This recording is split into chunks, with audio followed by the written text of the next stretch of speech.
This is a wonderful text that I just read to you, the Our Father prayer, of course, which is very familiar to us. But to be able to read it just a few days before Father's Day, to be able to read about what our Father in heaven requires of us toward each other. This kind of teaching is essential for the Christian faith. One of the hardest things any of us have as human beings is forgiveness. It's not something people do easily. Many people will say, I can forgive, but I can't forget. Of course you can.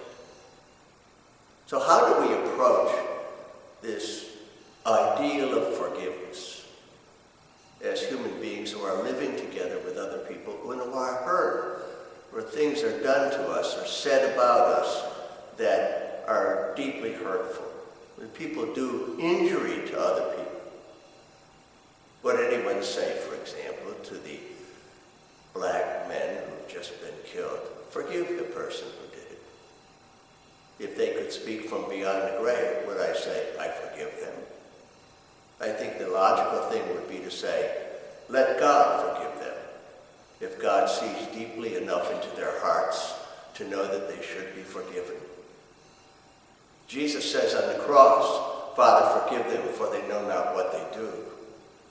But what happens if you don't even have a motive like that? The motive of ignorance, the motive of lack of malice, an accident, for example, that somebody crashes into your car, kills your wife in that accident, and didn't mean to.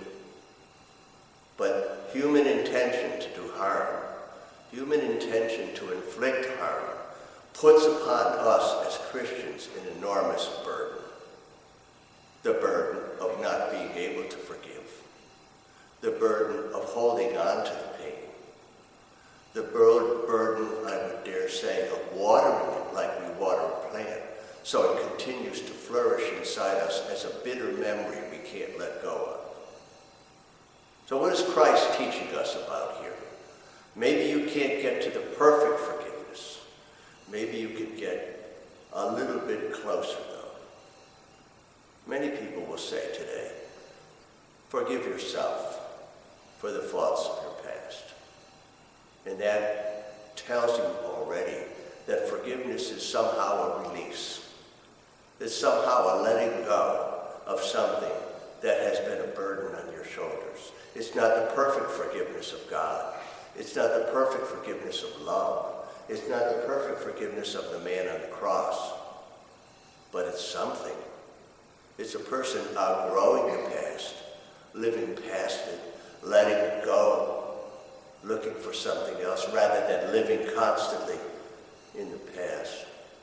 A dear friend of mine who's a psychiatrist says half his patients are living 10 years ago.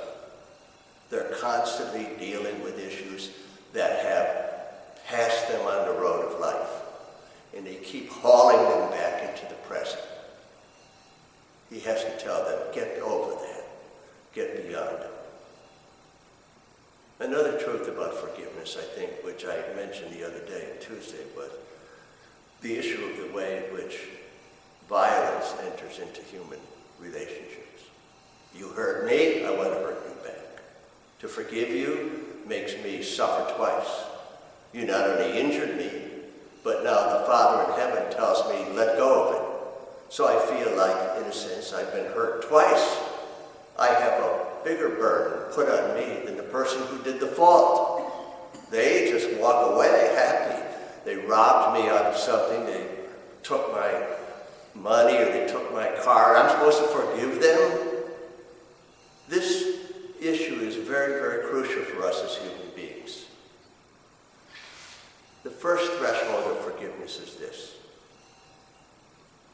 The philosopher Kierkegaard said, just don't talk about it. Just cover up the sins of others. Just be silent and pray for them. Praying for the person that did harm to you is the one form of forgiveness all of us can have. Maybe we don't arrive at the point where we just say, I embrace the enemy as my brother or sister. But maybe we can just say, I never spoke about you. I never tore down your reputation. I never went behind your back and tried to do you harm. I never did that.